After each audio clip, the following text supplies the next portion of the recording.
And today we join two AIESEC alumni who had the same experience, who went through the same journey. And also, they both are leaders, they both are presidents, and simply their life partners. Just join me in welcoming, we have the Member Committee President of AIESEC in Sri Lanka, Sifaan Zavahir, for the year 2002-2003. And from other hand, we have Dileepa, Local Committee President from AIESEC in Colombo North for the term 2001-2002. How's it going? Oh, well, I'm feeling quite excited. About this interview. Why not? What about you, Sifaan Zavahir?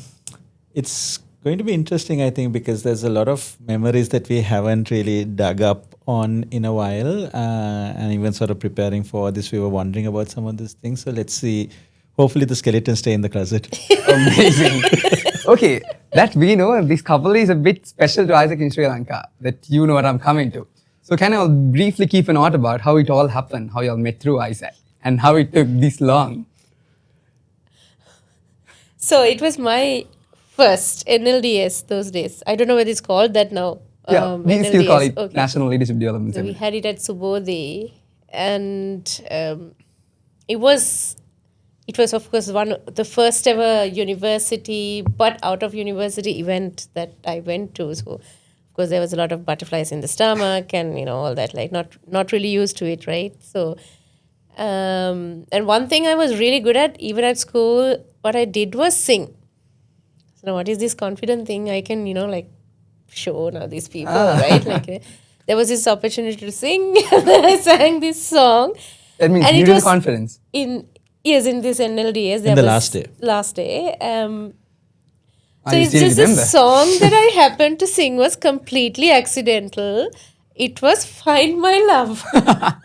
It was completely intentional, it accidental. seems. Yes, it apparently was, but I don't know whether there was some subconscious thing going on. But those days, we were from the era where we were still listening to music from the radio, right? I know, right?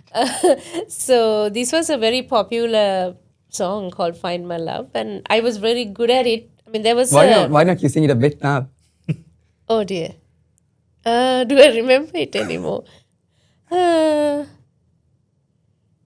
don't quite remember it very well. There's some line that somewhere out there must be a boy for this Just girl. a one line? Okay. Could be anywhere, could be next door, the other side. Somewhere out there, somewhere. You have a lovely voice though. Do you remember the part, could be anywhere, could be next door, could be the other side of the world? Yeah. Could be anywhere, could be next door, could be on the other side of the world. So it was about finding your... Yeah, I know. Right? And So then- I did catch, though. I mean, even a few weeks back I was talking, I did catch a glint in your eye.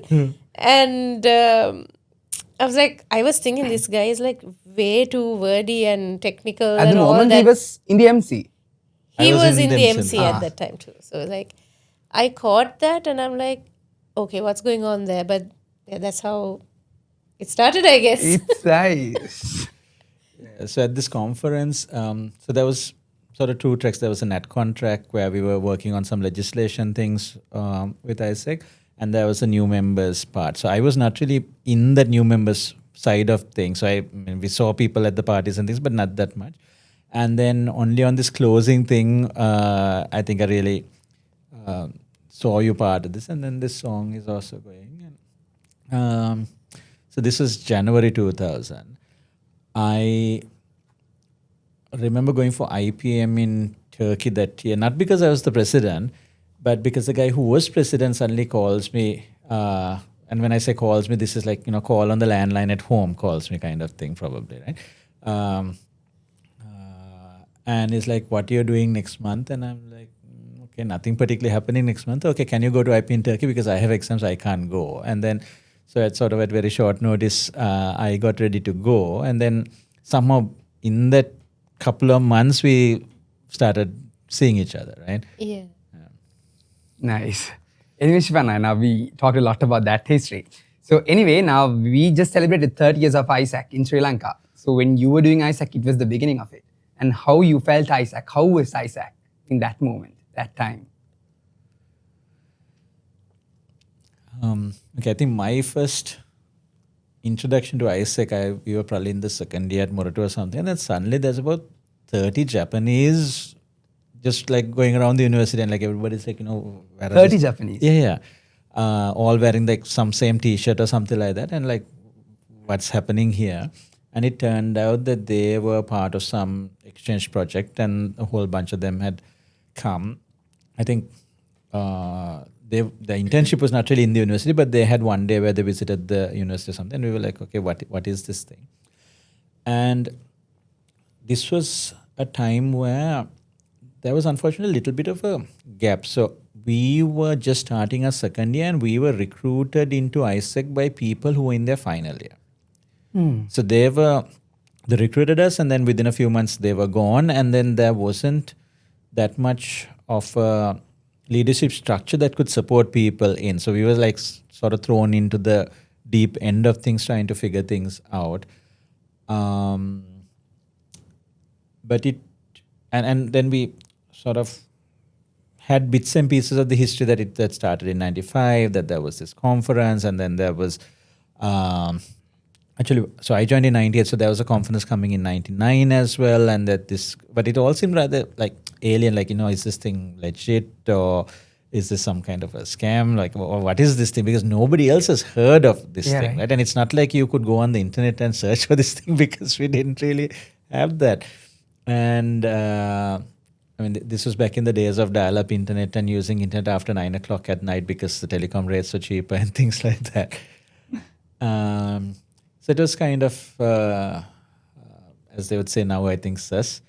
But it's still something was like, okay, this is somehow interesting. Let's check it out and see. That was sort of my first recollections of joining. It's a worry, right? Dileepa, like, how's your experience in AIESEC? How you felt AIESEC? So for me, in Kelaniya, I was actually looking to belong to something, I guess, at that time, and I didn't feel I belonged in many of the spaces that were coming up. And then I saw this post about an AIESEC event, and it said career fair. Yeah, so it didn't open up like a recruitment drive for AIESEC or anything. But in this so-called career fair, there was an AIESEC stall. So it was eventually, later on figured out it was actually organized by AIESEC, but then those days I think you couldn't get people to come and join AIESEC. They were like hosting a career fair. And then there was AIESEC stall as well. And the poster or the vision, I remember that being, saying human Peace and fulfillment. Peace and fulfillment of humankind's potential. Somehow that was like, wow. And then I saw all these, I think, photos. Oh, there was some photos, I think, that had like international, overseas international students being there and all that. I thought, oh, that looks like fun. And it talks of peace and fulfillment of humankind's potential, and that's where I want to be, and that's how it started for me. She was talking about the event which was there in University of Kelaniya. Yeah. So, Sifaan, from your perspective, do you still remember your first AIESEC event? How you felt it?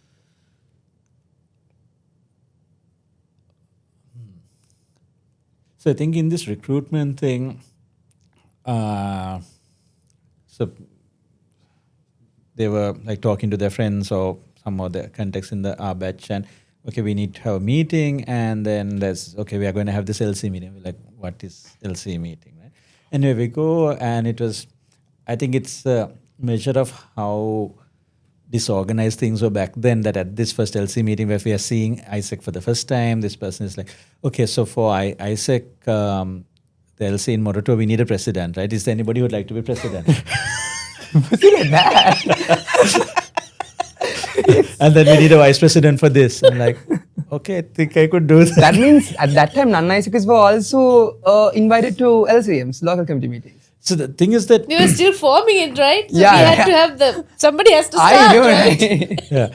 So I think what happened was somehow there was this gap where there hadn't been this effort of recruiting people from every batch. So then suddenly, I don't know, maybe they realized, okay, we are leaving university soon, and if we don't recruit somebody, whole thing is going to fall apart. So let's recruit somebody. It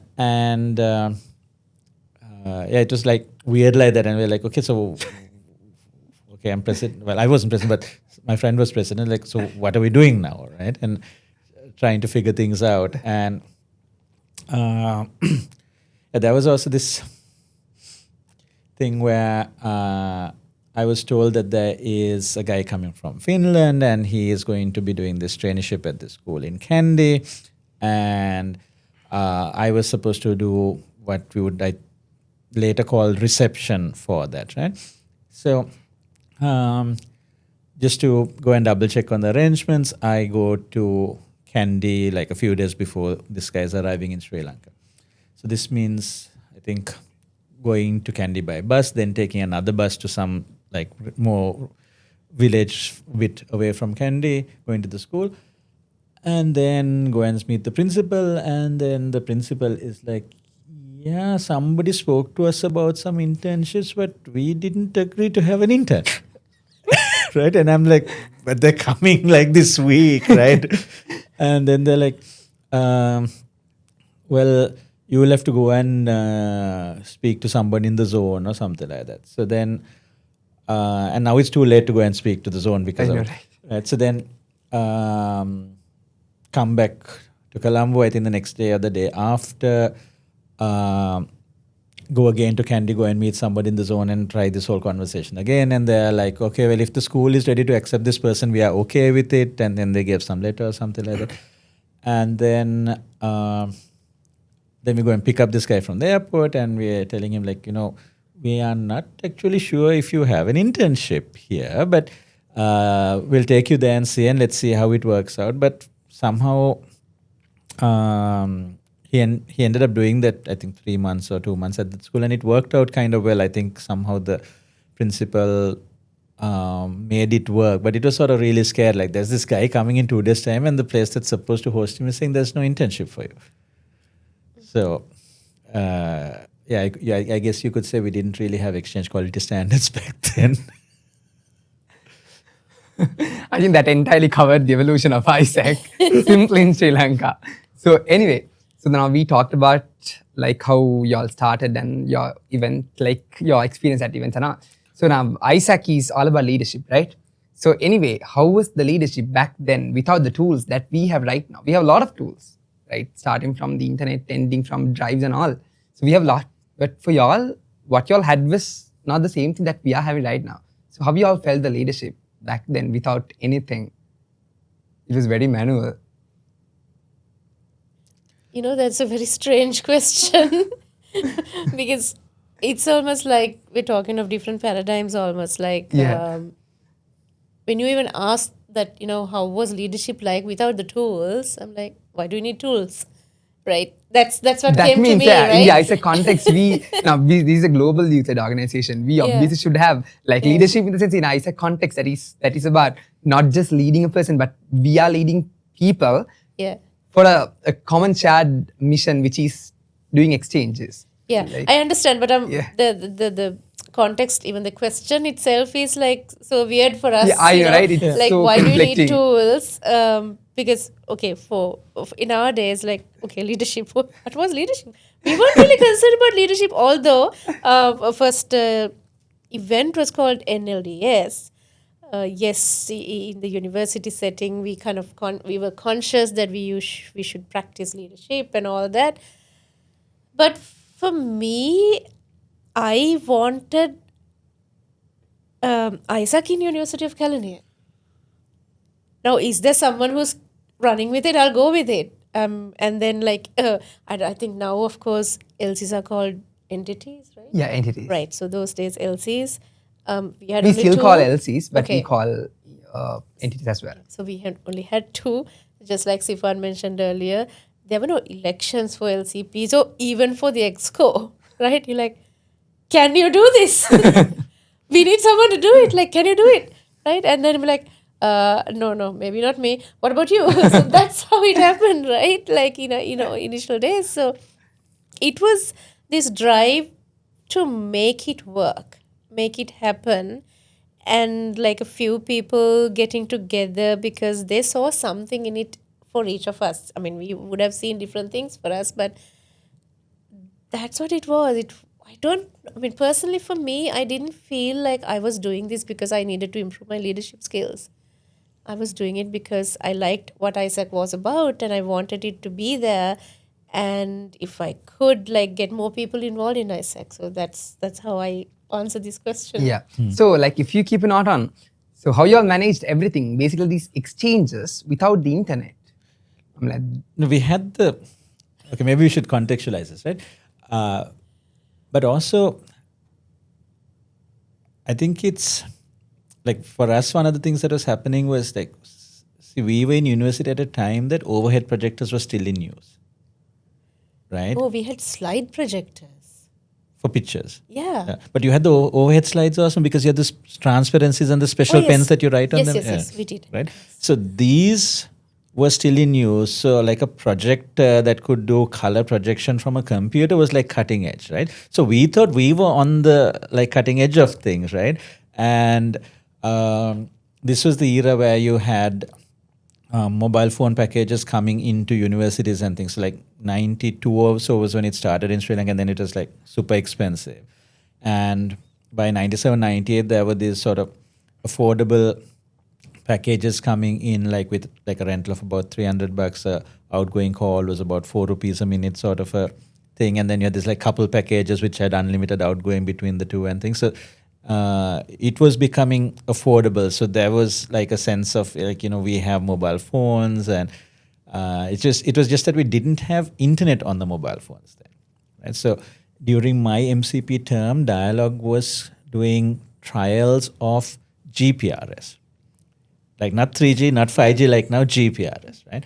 And because it was a trial, it was for free. So we got down a phone that was GPRS capable, plugged it into the computer, and then we could use internet for free at GPRS speed. So, but it was either that or the dial-up, which was expensive because I had to pay the phone bill and the things. But we still had technologies. But it also meant that when you're taking a computer for a conference, it didn't just mean putting a laptop in your bag, but you had like the desktop, the screen, the keyboard, the mouse, all of those things that you had to carry along. But we thought we were at the cutting edge still, right? Because we had the those cutting things. edge. Because, well, not everyone had laptops or a computer to begin with, even at home.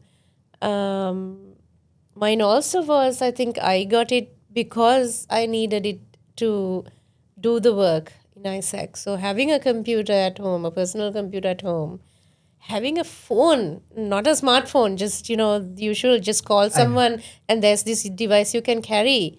That itself was just coming into universities. It became quite big though, like there were people who were doing sort of little business also, selling SIM cards and things like that. So yeah, it was a thing, but we were cutting edge then. I know. It is not about the technology that is obviously about how are you going to manage the resources that you have, even for right now. Now we think now we are at the cutting edge.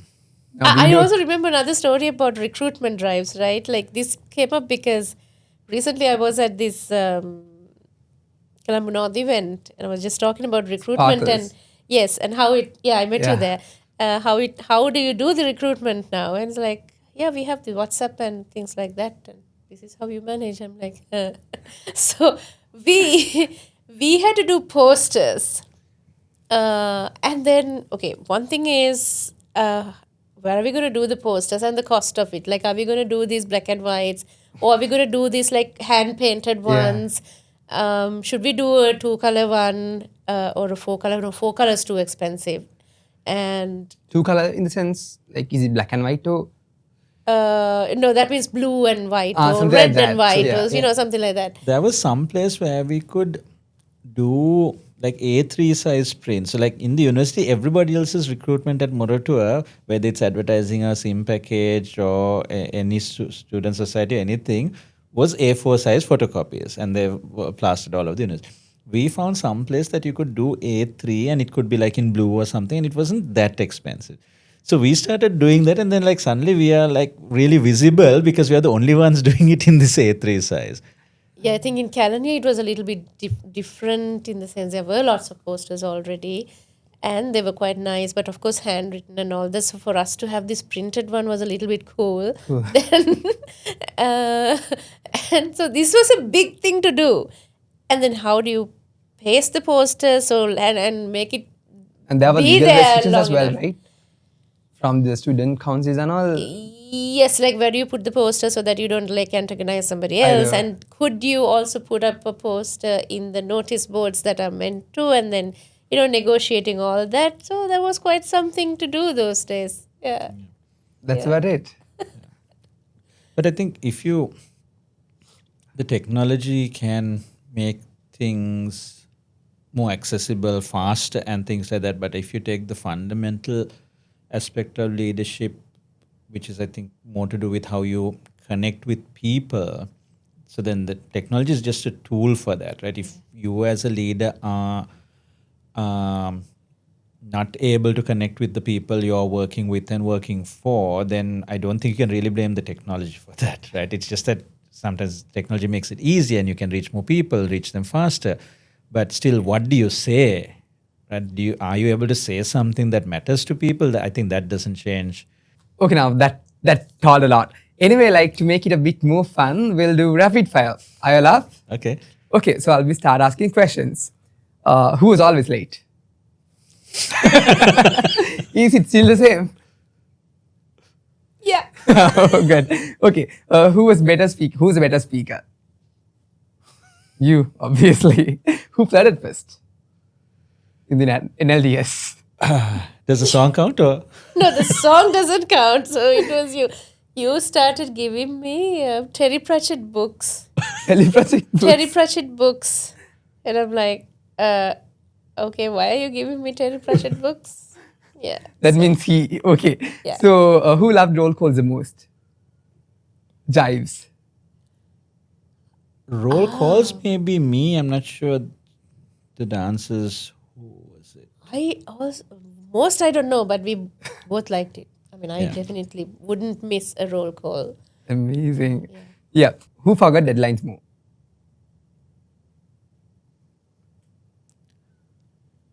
I'm not sure if that was that much of a. Yeah. On time. Yeah, I think. Amazing. So who got more AIESEC crushes? Back then. Okay, this is something we should discuss after the event. After the We haven't discussed this before. Who skipped more sessions in the conferences? You did more sessions. No, who skipped more? Who skipped? I didn't skip any. You didn't skip either. I was rather conscientious in things. No skipping sessions. No skipping. Amazing. But Good AIESEC. there were some conferences international conference I went to just to be a party delegate. Just be part of delegates. Yeah. Amazing. So who had more LC gossips? I think Oh, that was- LC was really small. So, no gossip, I think. But also, I mean, most of my What about AIESEC the time was MC? in the MC, so then I was not part of LC gossip that much anyway. Yeah. Okay. Question is irrelevant because we were too small. Okay. But I mean, who were people gossiping about more? Either about you or you. I think it's about Sifaan. It's about Sifaan. Handsome guy. Yeah. Who got called future MCP the most?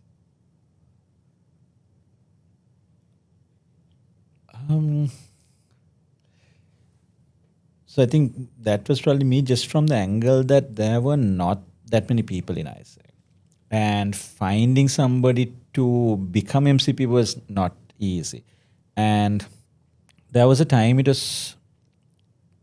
I was thinking taking a year off from doing the engineering degree to do an MCP term because in terms of just who was available to do this. But then Padmaka was able to do it as his official final year working thing. Right? So then he stepped in and I decided, okay, then it works better for me to do this after. But I think the sense that I was somebody who'd apply for MCP was kind of known, and I don't think we had like competition for MCP roles back then. Yeah. Finally, who's more dramatic? In AIESEC, in both personal. Oh, it's more Who? dramatic. I think I am more dramatic. Even right now.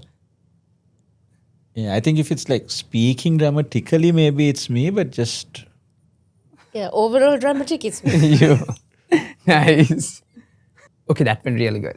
Anyway, you saw AIESEC is evolving over the decades. And what do you think is staying the same?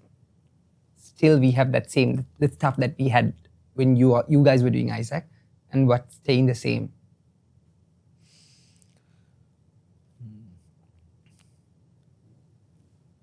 a few things, I think. One is that while doing a leadership role, we are also preparing somebody or multiple somebodies to take over from us in a year. Right? And so there's a very fast cycle of leadership development, a lot of opportunities being created. So if somebody wants to move up, there are so many opportunities and possibilities, and you could like stay within the same kind of track, like okay, I'm focusing on finance and I'm just going to go all the way in finance, or it can be that I'm switching around and trying different things, and it's whichever path people want to choose, there are opportunities for them, and then there are people who are supporting their leadership to develop. And I think this is something pretty unique in AIESEC, because when I went afterwards into corporate training and development, I realized that this isn't such a common thing, even though it was there everywhere in AIESEC, that corporates don't really have this so much. Like managers are much more comfortable staying in that role and not developing people, because if you develop somebody, that becomes a threat to you. Right? And this person is now going to take my role. And rather than thinking like, if I can groom somebody to take over my position, then I can go up, right? So that kind of culture is rare to find. And in a way, I think AIESEC sort of gave me some unrealistic expectations of corporate life by making me think that this kind of thing was normal. So I think that part is still there. And I think the exact value proposition AIESEC offers for people may change over time, and it's different in different countries as well. But you always have to have a good value proposition, otherwise you're not going to have members coming in, right? So officially or unofficially, back then there was this thing that, so we had a lot of guys in Moroto, a lot of girls in Kalaniya, so we are not the only Moroto Kalaniya match. Yeah. Whether that is still part of the value proposition that AIESEC offers to members, I don't know. Good insight. Yeah, for me, what stays the same, I think the fact that these are different universities and different higher education institutions with young people in Sri Lanka that comes together. Not, in your in your university that you're doing something, that there's this interaction between different universities and therefore different cultures and all that has remained and actually expanded a lot more than in our times. So I think that's really a great thing. That's something I think hasn't changed and actually has become better. And I also see that the kind of it is also really a fun place. I mean, maybe what we Fun would still stays the same. fun those days is probably, how you define it might be different, the tools and, what you'd actually do would be different, but that's still there. And for us, back those days, it was also our first stepping stone in a way to the corporate world, like in terms of promoting AIESEC for a sponsorship or AIESEC for raising a traineeship, management trainees, MTs, TTs, and ETs. So that's my first access to go and talk to a manager or an executive, senior executive, sometimes a CEO in the corporate world. so that I think is still there as Same. well. So that's something that still stays the same. And in terms of student exchange, so that's basically what AIESEC is I know. about. Although the frame of it or the depth and breadth of it has changed in terms of quality and numbers and everything, there's quite a change. In principle, these exchanges are still happening, and that's still the That's same. about it. Okay, together as a couple, how did AIESEC play that role in your life?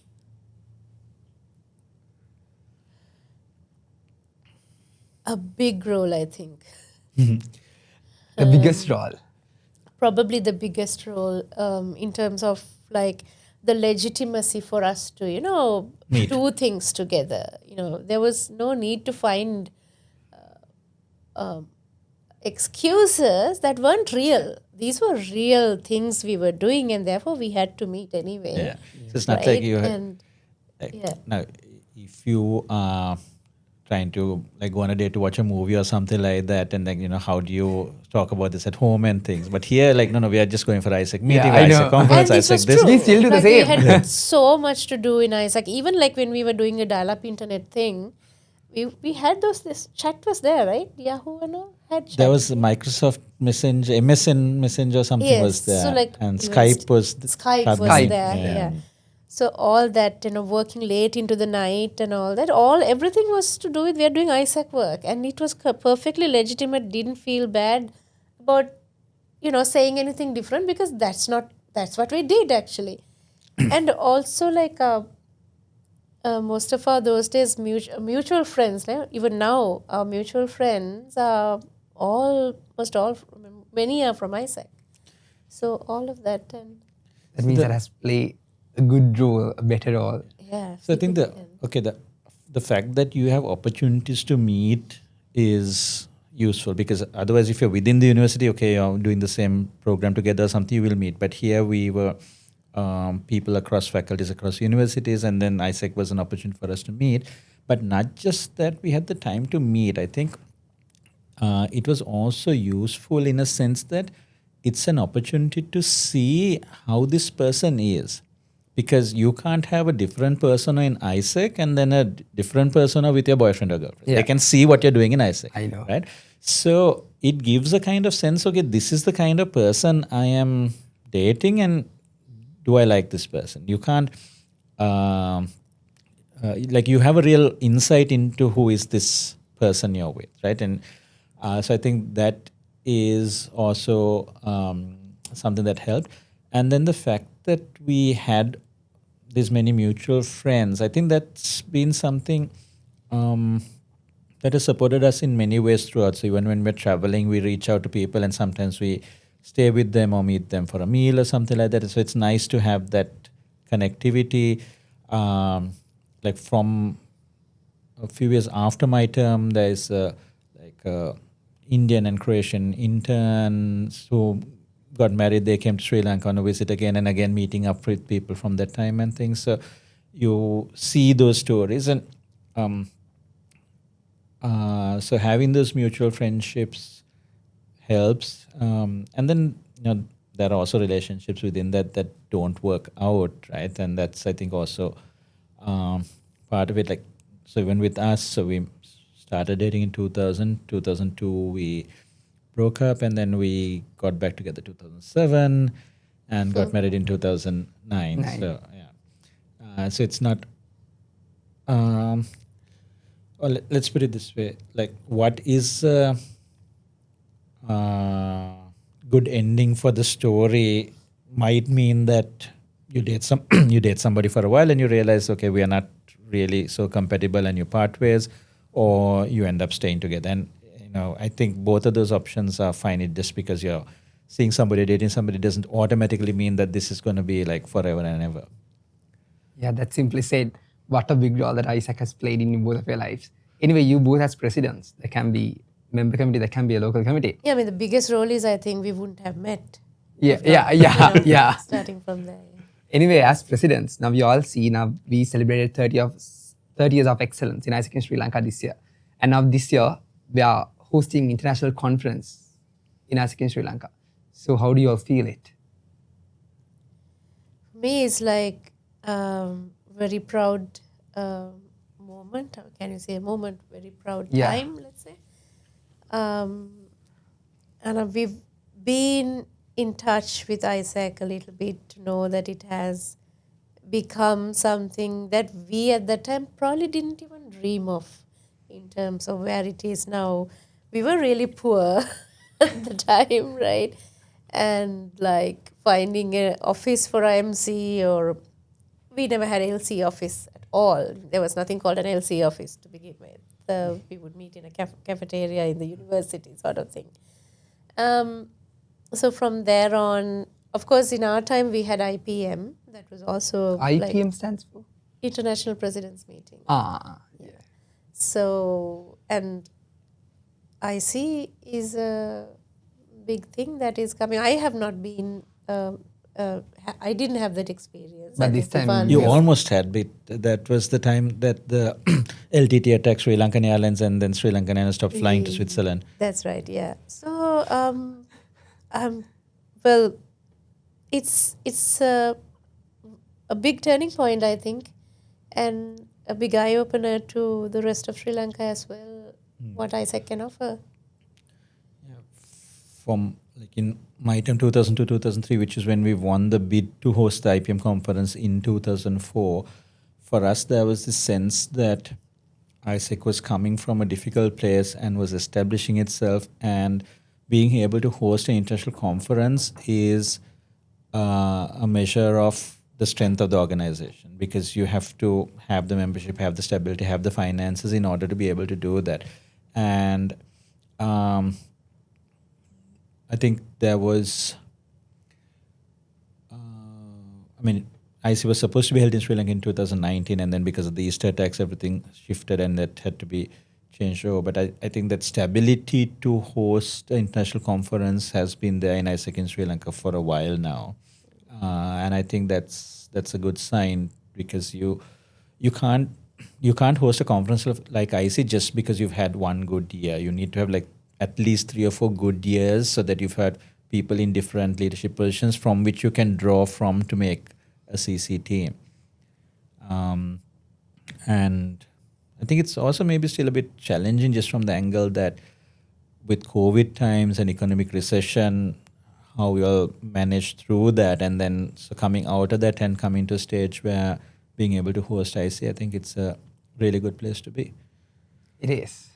Yeah, with that, AIESEC is many things for many people. For some people, it's a place for leadership. For some people, it's a place for growth. For some, it's a place for pushing boundaries. But sometimes it becomes a place where it starts something truly meaningful. With that, thank you very much, Sifaan and Dileepa for making it here. And until we meet again with another episode, have a nice day.